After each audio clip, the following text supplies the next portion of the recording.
President Trump caused a firestorm of controversy Wednesday when he criticized Jews who support the Democratic Party, accusing them of disloyalty to Israel. Was it, as some allege, anti-Semitism, or was it a point that needed to be made? Dale Hurd has more.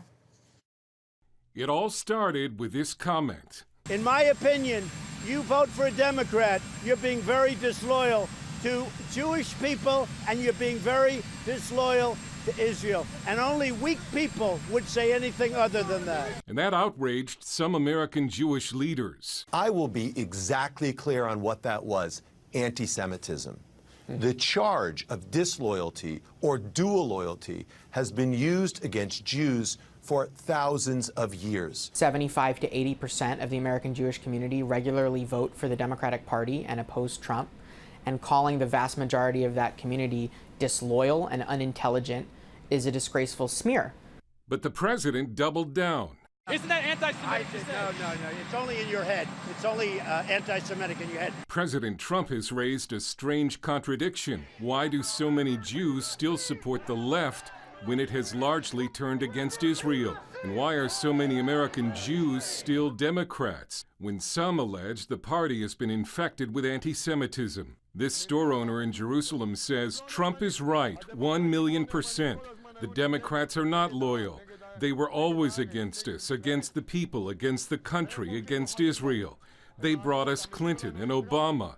And what did Obama do? Only trouble. And this Israeli says, if Trump said it, in my opinion, I agree with him 100%. This week, Trump was dubbed the King of Israel on social media because he has supported Israel more than any other American president. His daughter and son-in-law are Jewish. So it's an awfully long stretch for liberals or even Jewish leaders to say that Trump is anti-Semitic. I think they enjoy this because they feel that it distracts from them defending Rashida Tlaib, Ilhan Omar. The truth is, the president stands up for American Jews. He stands up for Jews around the world. He's been a great friend to our community and to Israel. The Jerusalem Post took American Jewish Democrats to task, saying in a commentary, much of the hostility to Israel within the Democratic Party can be attributed to the passiveness of non-Orthodox American Jews. Many of these consider support for social radicalism to be a far higher priority than support for Israel. Interesting story. Dale joins us now. Dale, why are so many American Jews Democrats? It goes back to their history in Europe. They associated the right with danger. You know, what was the Jewish prayer? Bless the Tsar and keep him far from me. They associated nationalism and patriotism with danger. And long before the Nazis, the right in Germany was dangerous for them. They supported Marxism when it came along, many of them because they hoped that it would bring equality for Jews in Europe, and that's sort of carried on here. Yeah, and as you reported, this raises some interesting contradictions, doesn't it? Well, yeah. I mean, if you look at the BDS movement, the Boycott, Divestment, Sanctions movement, there aren't a lot of Republicans in that movement. That's a left-wing movement, and it targets Israel.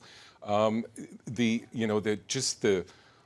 corrosive kind of approach to Israel, that's not coming from the Republican Party.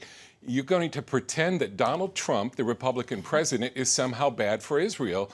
Or Sorry. Or racist, yeah, which is or ridiculous. Anti-Semitic, yeah. You know, I mean, he grew up in New York. He's worked with a lot of Jewish people his whole life. Like, his son-in-law is Jewish. His daughter is Jewish. A converted Jew. His grandchildren are Jewish. Yeah. So, yeah, well, I guess these contradictions get even stranger when you go over to Europe, don't they? Yeah. Okay, so let me tell you a story. So a Swedish city where Jews are under attack from Muslims. And I want to do a story, and I called a Jewish leader in the city, said, I want to do a story about the threat to Jews in your city from, Muslim refugees. And he said, well, I'll do a story about how Jews and Muslims are cooperating. He did not want to be in a story that he thought was politically incorrect. Well, guess what? Most of the Jews have left that city.